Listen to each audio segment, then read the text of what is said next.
Here you go, boys. Say, you both look like you got a furphy or two to tell.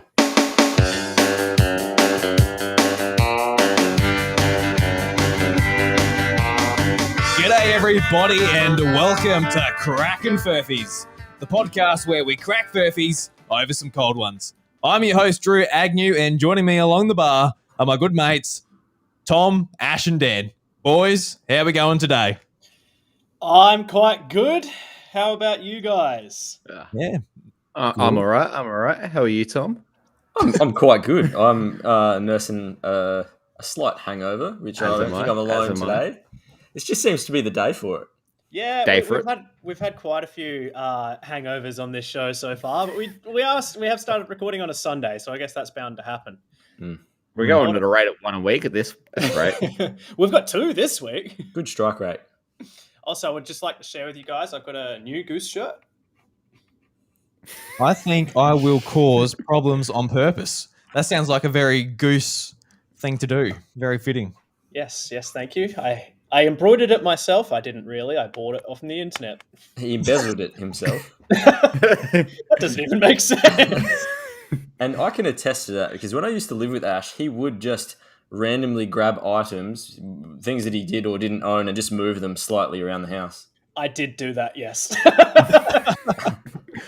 Just a bit of pain in the ass. Yeah. People would be like looking for things for so long, and I've moved it just enough for it to be undiscoverable for them because they would normally know where it is. That's the worst.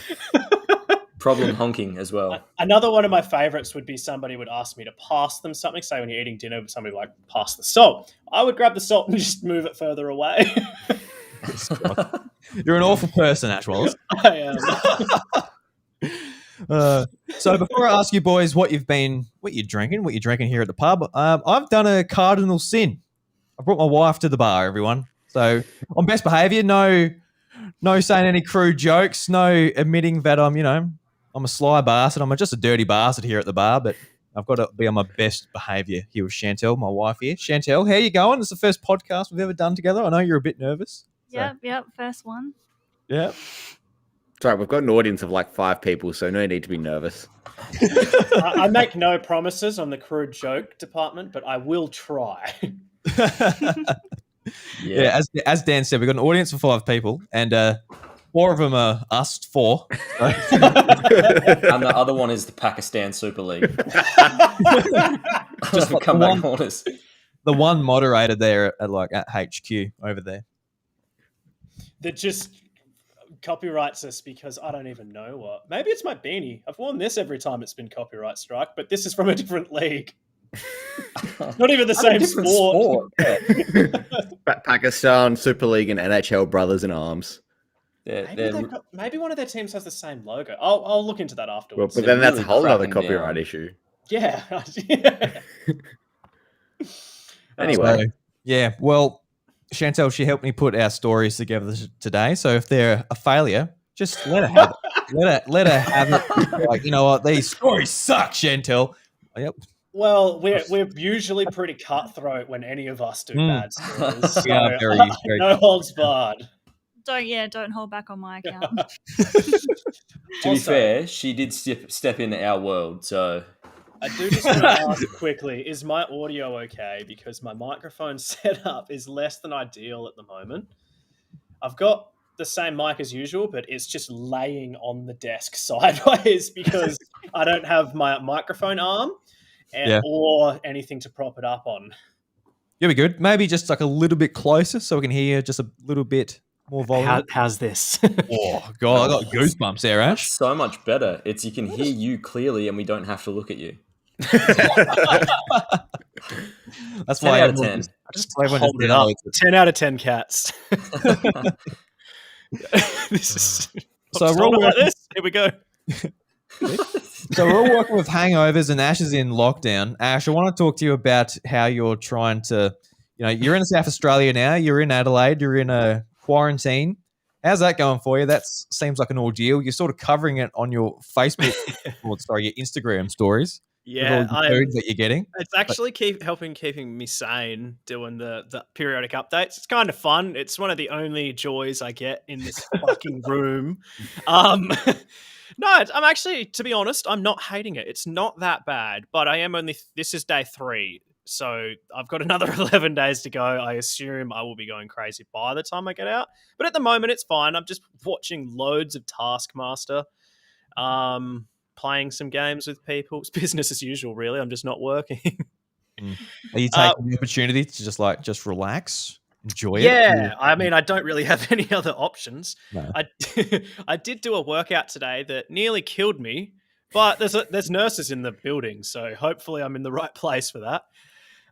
Yeah, it was interesting getting here. I had to drive probably about 13 hours on Thursday. That was not enjoyable. No. With a police escort for part of it as well. Yeah, so I from the believe. border at Yamba, I had a police escort. That was so much more interesting than I thought it was going to be. It was like an armored convoy. It's like they were transporting like prisoners to a maximum security prison. So there was one police car. There was 8 vehicles. There was one police car at the front of the pack and one police car at the back. So that's 10. And then there was a motorbike as well that would like whip up and down the whole line when it needed to. So if somebody like merged into our line, the motorbike could go from the back, say it's at the back, it'll merge into the other lane, speed all the way up and get next to the car and like wave it out of the line and tell it to speed up to get out of our way. And then it would like, if there was a big intersection and we had to turn right, it would pull up on the intersection and stop the traffic going the other way so we could all go in one go. It was pretty wild.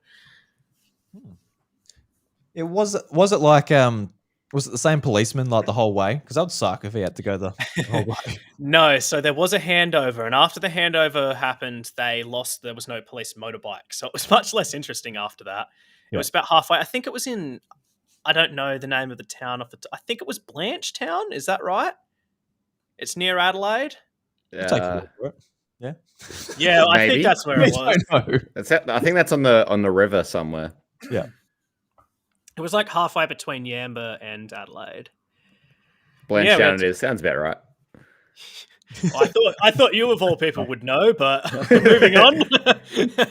Dan, he doesn't go outside his house either. He's got no idea what's outside those walls. It's just him, his books, and his nuclear fission. That's it. And his backyard mutants that we've just learned about. Right, they haven't made the news yet, so let's just keep that on the down low. They're actually one of my news stories, funnily enough.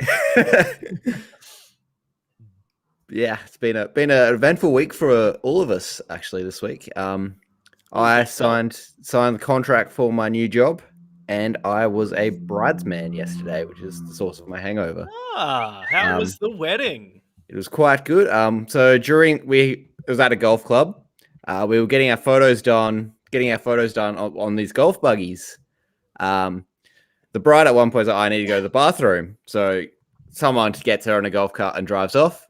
Photographers just drive off as well. They don't tell us anything. And so the groom and the rest of the bridal party are all kind of just hooning around in golf carts being like, oh, we're still getting photos done. We ended up, someone almost flipped a golf buggy. We strapped someone to the back of one. It was a good time. Had to give a little speech as well, which went down all right. So yeah, how were you at the speech? You're like, give us a little taste of it. What did you say? Yeah, was it not? Oxford Dictionary defines wedding as the process of removing weeds from one's garden. Is that what you? Please tell me you said that. No, I didn't. Oh. I was tempted because the bridesmen. Are you sure you didn't misspell it as weeding when you typed it up? Because that's a Simpsons joke. Oh, okay.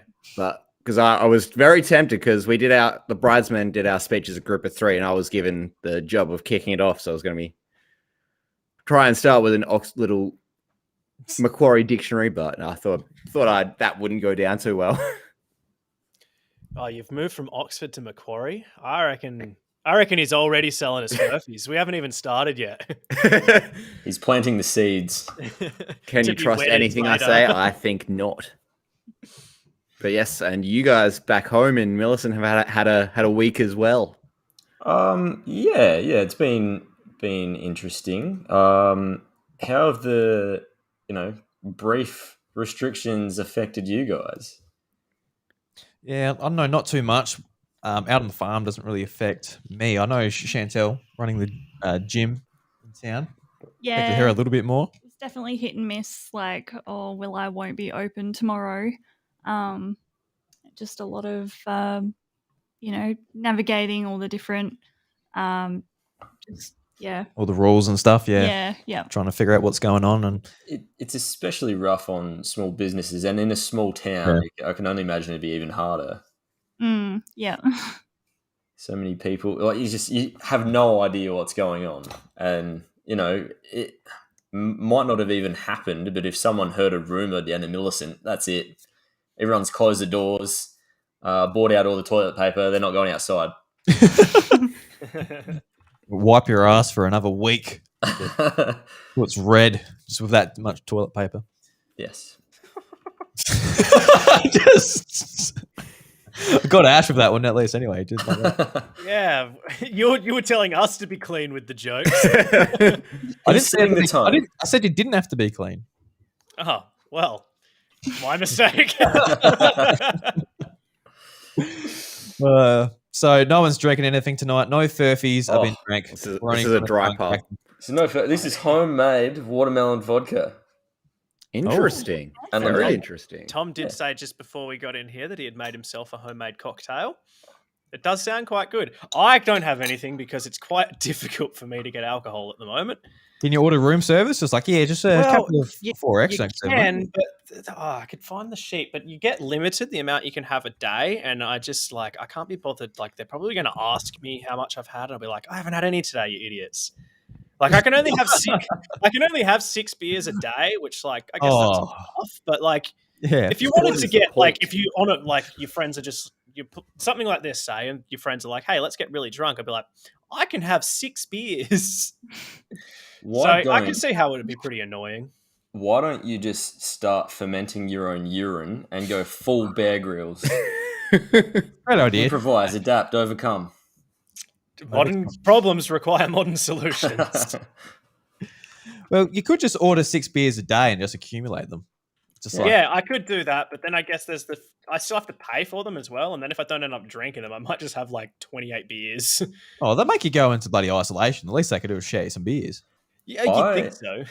I really want Ash to be day 14. He's removed all the couch cushions off the couch.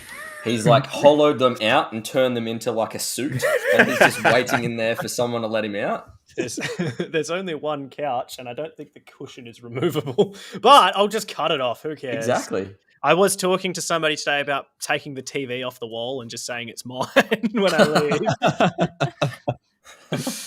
Yeah, actually, before we move into the Furphys, guys, how did you get all your computer and that to your room, Ash? Because you did have to catch a bus from wherever you dropped your car off. Yeah, so I had to put the whole thing. The bus had a trailer, so everybody could put their stuff in that. I took a fair bit in, but there was another. I went here with 4. There was 4 of us, 5 of us in the bus. One of them was a couple. They took well over double the amount that I took in, and that's including my PC. And I brought my Xbox and my PS5 and my Switch. So I brought quite a bit. There's a funny story about the stuff that I did bring in it as well, is that because I only packed everything the day before I left, and because everything's in lockdown in Melbourne, it's very difficult to buy stuff, and I don't have a suitcase or anything. So I just didn't get one. Why I brought my washing in is it was just all in a washing basket. I was loading into the back of this trailer, just 2 loose PC monitors, a washing basket full of clothes. And this guy was just looking at me. I was like, I don't have a reason for this. It's just how it is. Leave me alone. But I got it all in, so it's all right. You're they're still dirty, but I'll wear them again. The washing was clean. I can tell you that much. I was hoping that story was going to go, brought all my consoles and my computer, forgot socks. No, I was very particular about making sure that I brought all of my socks and underwear. I put them in a separate bag, and I knew I wouldn't forget this bag just because I take it everywhere when I go places. So I was like, that's the one thing I'm definitely going to need. Well, not maybe socks so much, but just underwear in general. I'm loving it. All right.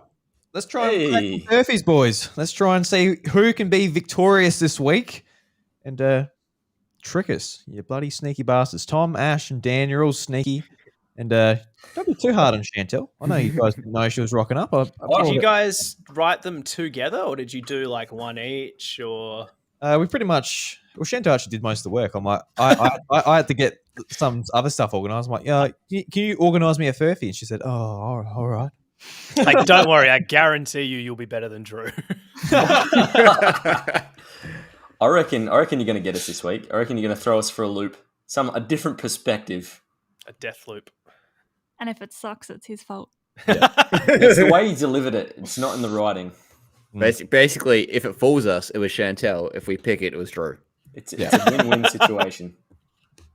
So who I wants like to go those first? odds. Not me, not us. Who wants to go first? I'm happy to go first. All right. Go, Tom. Let's go. Let's get ready for this interesting set of things. Righto. The first headline is parent suing after child left traumatized over Halloween display. Second headline is student told she doesn't exist following DNA kit result. And the third headline is a ninja with a sword assailed a US Army Special Operations Unit in California. Right. I'd like more information on all three if I could. Yeah. Why not? All right. So, 32-year-old first-time mum, Erica Saunders, has filed a report with the Washington Police Department, noting that a Halloween display on her road has left her daughter traumatized and in need of mental health help from professionals. The display in question has since become a talking point between what is one person's freedom to display decorations to celebrate certain holidays and what is deemed a menace to the public. Pictured, now, it was pretty good, is the scene of the now famous Redwood Close property depicting the famous children's icon Peppa Pig wielding a knife and chasing her brother George. The owner of the property is claiming that this is a display that she has used for a number of years and that cancel culture is getting out of control. Is that out of control when you try to depict a children's TV character trying to murder its sibling? There's so much of that on YouTube as well, just like, Peppa Pig, just like violence and stuff, like trying to catch out kids. It's actually quite a shit thing to do. It's terrifying. Yeah, it really it's is. Taking something that's so innocent and just flipping it to the point where it's. Well, I've got kids. It's how do you let them roam free on the internet like we used to as we were kids? You just can't. Yeah, it's not as innocent as Funny Junk was back in the day.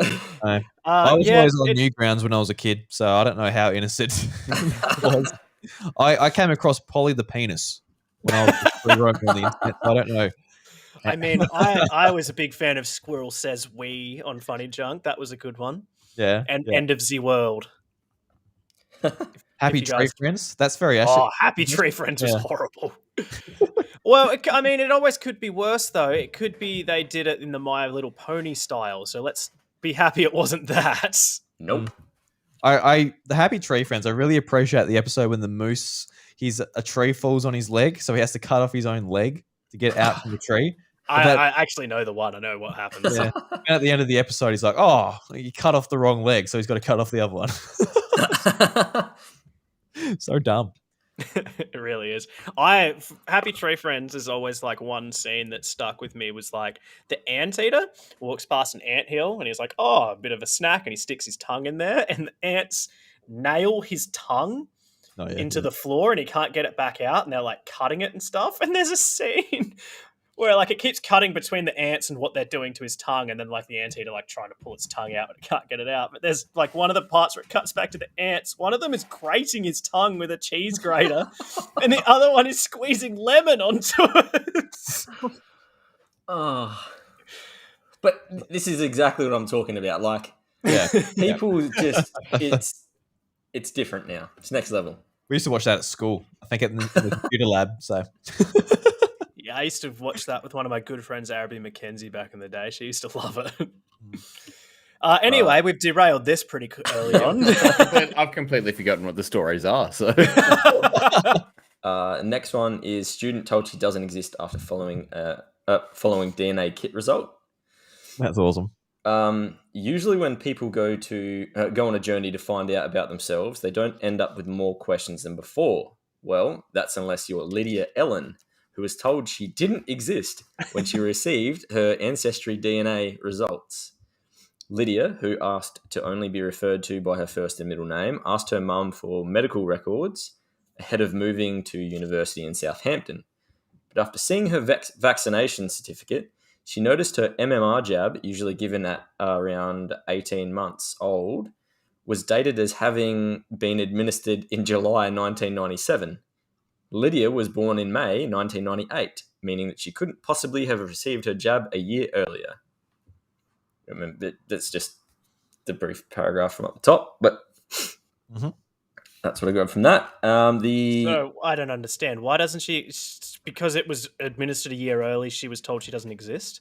I think she put that information in, or she was reading through the stuff that her mum had given her, and she had already applied for the jab, or no, not the jab, sorry, the DNA test. I didn't fully read this story, and I just kind of grabbed the first few sections, so I was like, this will work. Probably should have read it a bit more. Next story was the ninja with a sword assailed you a should US have Army. written a bit more. Am I right, boys? But would I have done it that bad? Like it didn't even... Yes, you would have. Fair enough. The I double can write it bluff, pretty red well, herring. The triple bluff. It seems unlikely, but it did indeed happen. A man wearing a full ninja garb attacked members of the U.S. Army Special Operations Unit in the middle of the night in the California desert, setting off a scramble for safety and resulting in at least 2 injuries, according to police and other records. The incident occurred a little after 1 a.m. on September 18th when authorities in Ridgecrest, California, got word of a sword-wielding man dressed as a ninja on the loose at Inyo Kern Airport in Kern Country, north of Los Angeles. Kern County Sheriff's deputies found the suspect had assaulted a victim at the scene with a sword and thrown a rock through a hangar window, hitting an individual victim in the head. That's all I had written down for that one as well. Was he using Shadow Clone Jutsu? Well, I mean, to hit someone through a window with a rock, not knowing what was on the other side, that's pretty good. All right, I don't know about you guys, but I'm straight away going to go with story number 3, simply for the fact that the article started with the phrase, "It seems unlikely, but it did happen." I actually think it probably did happen, and it is true, but that just has really thrown me. Red flags. Like, surely not, but... My whole section this week has just been red flags. Yeah, I mean, there are little moments in each story that have made me just go, "Ooh, it's a bit far fetched."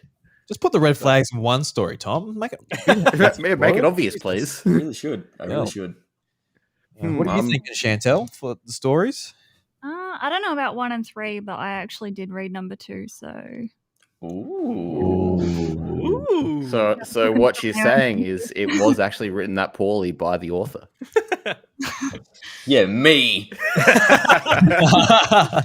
Tom actually published you that like story on the internet so that we would think it was real. Exactly. Now that is some next level shit. So, yeah. All right. Extreme planning. I'm going to lock in number 1. Number 1, the parents suing the Halloween display. The Peppa Pig that has been attacking its brother. I'm going to say number 1 as well. Ching, Okay. ching, Seems pretty ching, inspired. Are you two doing yours as a team, or are you going to pick a different one, Drew? Should we be a team or should we be individual for our picking? Well, I don't know. Did you make up your own furphy? Hey! That's Ooh, fine. Sounds like you guys have to be a team then. She can come back anytime. Laying down the law. Drew, your job's been taken. Yeah, well, I don't mind. The pod mother. Oh, mother pod. Mother pod. Mother pod. Oh, pod mother. Oh, pod I mother. have no idea if that's a reference to something. To me, it sounds like you're having a crisis. It is a bit of a crisis. All right. So So they're one, both one, and number 3. 1. I'm number 3. Well, I can tell you that story number 1 is in fact the furphy. Well done. I was going to go number 3. So anyway, so thank you. Right. I'm happy to jump up next. Well done. Well done, Tom. Thank you. Yeah, you got me. You got me. Good. Hook, line, and sinker. That was just because they were all rubbish.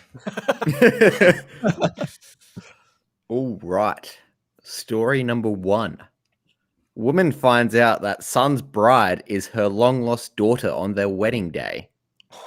Son's bride is long lost daughter. What the fuck? So they're siblings. That's weird. This is in the southern states, yeah? That's not good. This is straight out lived of Alabama. together, but Probably like the bride and groom are like, yeah, we knew. that just made it better. Hey, it's legal down here. Added It's fine. bonus. Kentucky man marries sister. Kentucky man fries chicken.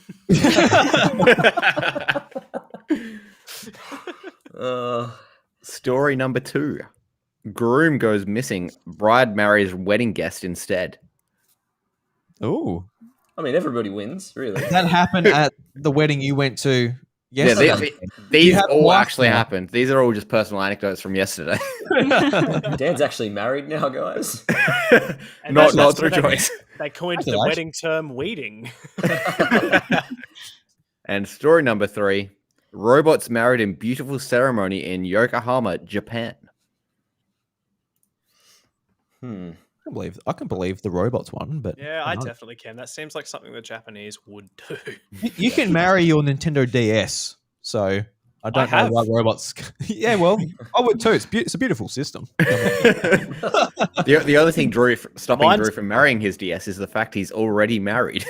Mine's really stacked on the kilos since we said the vows, though. It's really let those Joy-Cons go. It's gone from a DS Lite to just a big fat DS. The original Nintendo DS. All right. Would you like to hear more? Yes, Dan. Thank you. All right.